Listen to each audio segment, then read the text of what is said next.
ने शिव जी से पूछा, मृत्युक लोगे, पृथ्वी पर मनुष्य इतने दुखी क्यों है?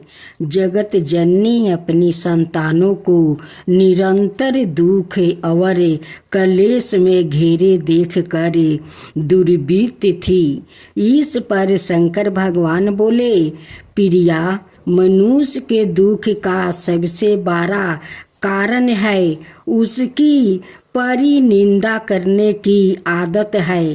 प्रत्येक व्याकृत दूसरे में कमियां ही कमियां देखता है।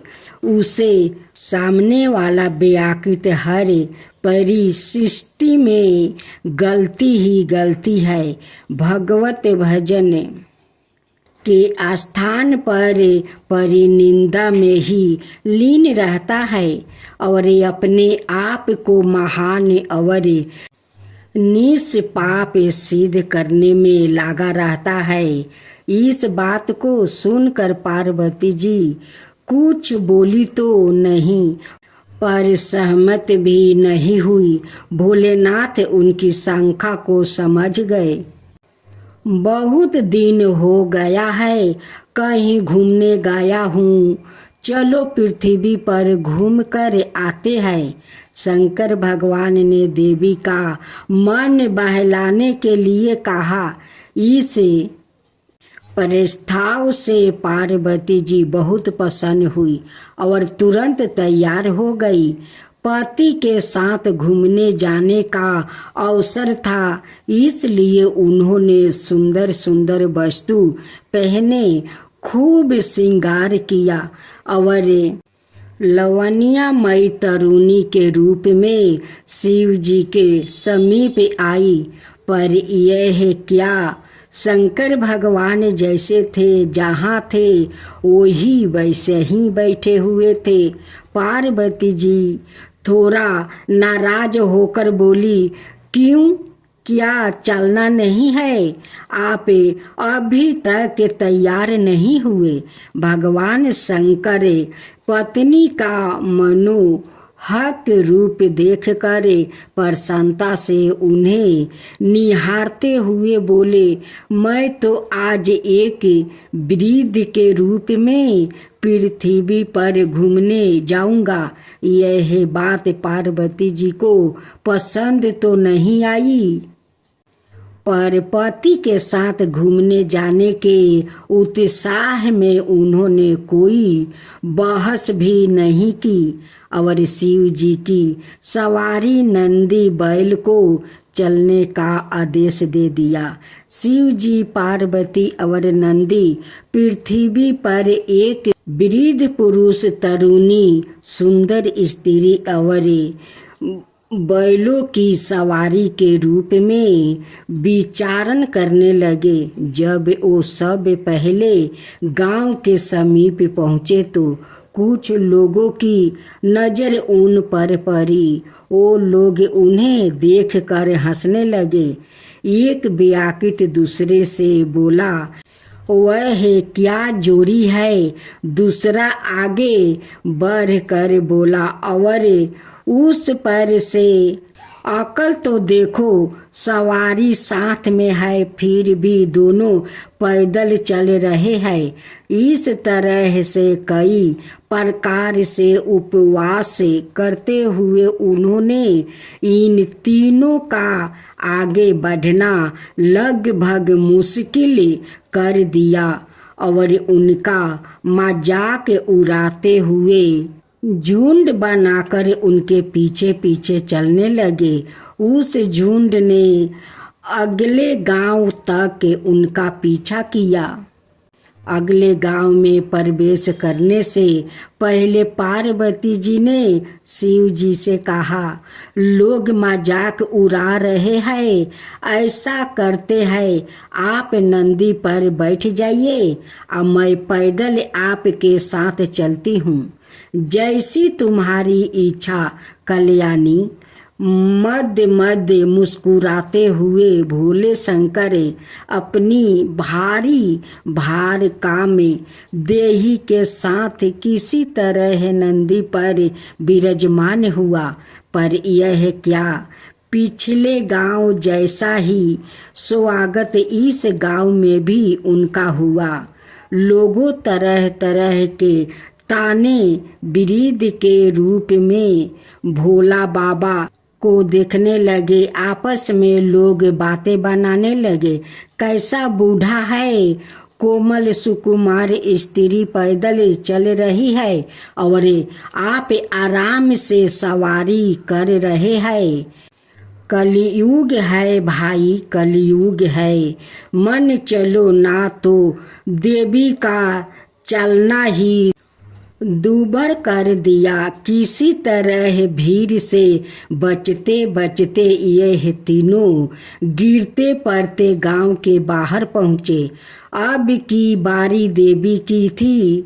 सवारी करने की पार्वती जी तरुण स्त्री के रूप में बैल पर जा बैठी और वृद्धा पति के रूप में भोले बाबा साथ साथ चलने लगे। अगले गांव के कुएं पर स्त्रियां पानी भर रही थी। उन्होंने जब इस विचित्र जोड़ी को देखा तो तरह तरह के मुंह बनाकर इनकी तरफ इशारा करते हुए हंसने लगी, तरह तरह के उल्लेहन देने लगी। तरुण स्त्री की ओर उंगली दिखाते हुए एक ने कहा, अरे तुझे लाज नहीं आती? बूढ़ा पति पैदल चल रहा है और तू रानी बनी सवारी कर रही है।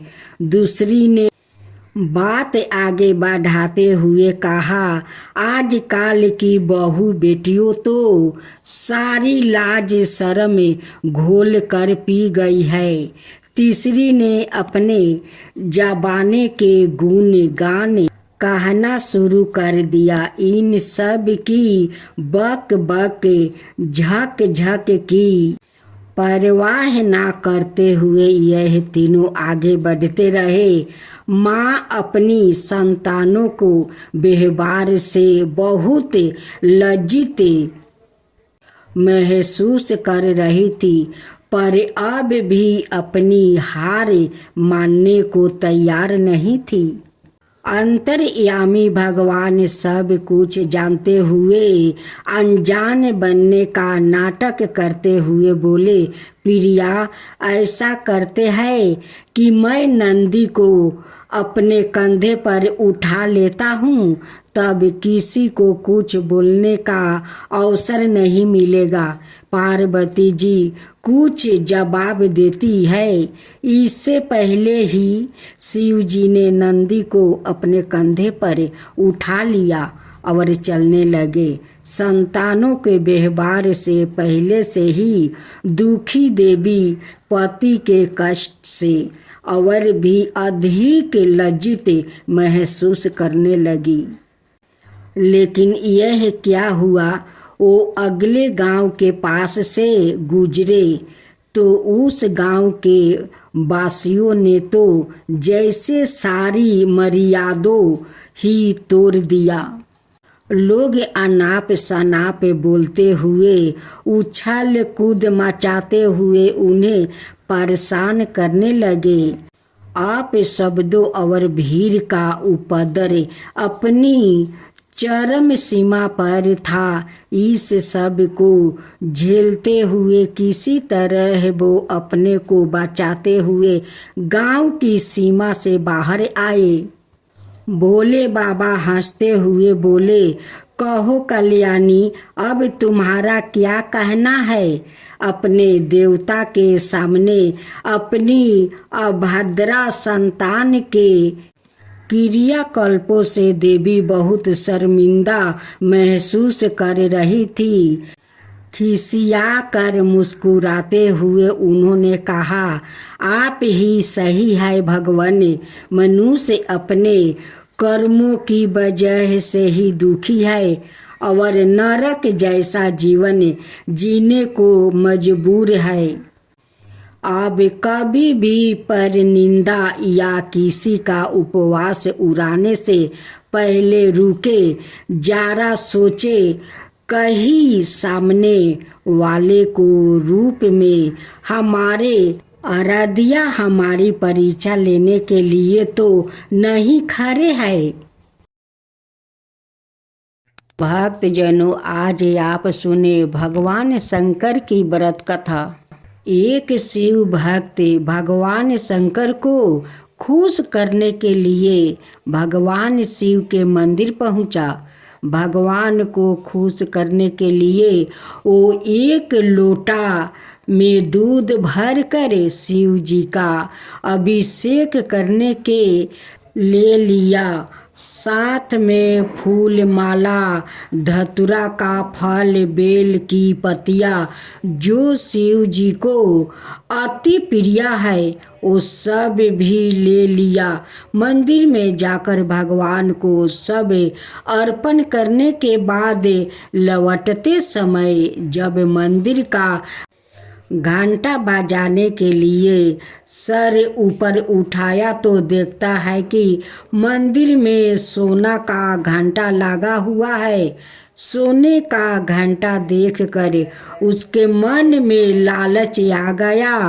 वो सोचने लगा कि यह सोना का घंटा अगर मुझे मिल जाता तो मैं कितना धनवान बन जाऊंगा, मेरे पास बहुत पैसे आ जाएगा। यह सोचकर उसने सोने की घंटा चुराने की योजना बनाई। अभी तो दिन का समय था, चोरी करने के लिए उपयोगित समय नहीं था। इसलिए वो रात के अंधेरे में मंदिर का घंटा चुराने के नियत से आया। मंदिर की लाइट जल रही थी, दरवाजे में ताला नहीं मारा गया था। ऐसा लग रहा था जैसे कोई उसके आने की बाट देख रहा है। उस भक्त ने जो चोरी की नियत से मंदिर में प्रवेश किया था, अंदर आकर मंदिर का दरवाजा बंद कर लिया। सामने भगवान शिव की मुस्कुराती हुई प्रतिमा थी। एक क्षण को भक्त रूपी चोर की नजरों भगवान से मिली और दूसरे ही क्षण उस भक्त रूपी चोर ने निगाह फेर लिया। आखिर अब वो चोर बन चुका था। उसके निगाहों की लाज और सील समाप्त हो चुकी थी। मंदिर का घंटा ऊंचाई पर था। उस घंटे को ऊपर से उतारने के लिए उस चोर को कोई ऊंची चीज चाहिए जिस पर वो चढ़कर घंटा को उतार सके। उसने मंदिर के अंदर इधर उधर नजरों दौड़ाई कि कोई ऊंची चीज मिल जाए जिस पर वो चढ़कर इस घंटे को उतार सके, लेकिन कोई ऊंची चीज नजर नहीं आई। चोर परेशान था। सामने भगवान बैठे बंद बंद मुस्कुरा रहे थे। भगवान से अपने भक्तों की मनोदशा कहाँ छुपी रहती है, युक्ति भी तो भगवान ही समझते हैं ना। उसे भक्त रूपी चोर के मन में भी तुरंत एक उपाय आ ही गया। जिस शिव प्रतिमा की वो रोज पूजा करता था, जो शिव प्रतिमा उसके लिए साक्षात भगवान थे, जिनके चरणों में उसका सारा संसार था, वो भगवान की मूर्ति आज उसके चोरी में काम आने वाली थी। आज वो शिव जी की प्रतिमा उस चीज की कमी को पूरी करने वाली थी जिस पर चढ़कर वो मंदिर के घंटे तक पहुंच सकता था, और उसने यही किया। वो शिव जी के कंधे पर चढ़ गया। कंधे पर चढ़ने के लिए उसे बहुत मेहनत करनी पड़ी। शिव जी के कंधे पर चढ़कर वो मंदिर का घंटा उतरने का प्रयास करने लगा, लेकिन यह है क्या, घंटा तो अभी भी ऊंचा है। वो चोर बहुत मायूस हो गया। उसके नेत्रों में जल भर आया और जल का प्रभाव तेज होती ही भगवान भोलेनाथ के सर पर टपकने लगा। भगवान भोलेनाथ सदा अपने भक्तों की सूद लेने वाले, जल की धारा से प्रसन्न होने वाले आज कैसे नहीं प्रसन्न होते। आज तो उनका एक भक्त अपना आंसू रूपी जल उन पर बरसा रहा था और तुरंत ही अपने भक्त के समक्ष प्रकट हो गया। वो चोर अपने भगवान को अपने सामने देखकर भाव भोर हो गया। भगवान तो अपने भक्त की मदद करने आए थे। उन्होंने मंदिर का सोने का घंटा उतार कर उस चोर रूपी भक्त के हाथ में थमा दिया। यह लो बस, इसके लिए ही तुम इतना परेशान थे। हम तो तुम्हारी मदद करने आ गए। भक्त बसते भगवान से अपने भक्ति की पीड़ा नहीं देखी गई। भगवान का दर्शन पाकर अब उस चोर की अंत धर्मात्मा भी उसे धिक्कारने लगा। वो भगवान के चरणों में गिर पड़ा, अपने आंसुओं से भगवान के चरणों को पखारने लगा। भगवान ने प्रेम से उसके सर पर हाथ फेरा और अंतर ध्यान हो गए। अब वो चोर फिर से शिव भक्त बन गया था, एक सच्चा शिव भक्त था। तो ऐसे है हमारे भोलेनाथ, कब किसको कौन सी बात पर प्रसन्न होकर दर्शन देंगे। भोलेनाथ कहाँ नहीं जा सकते हैं, वो तो कण कण में बसते हैं, जहाँ तहाँ जा सकते हैं।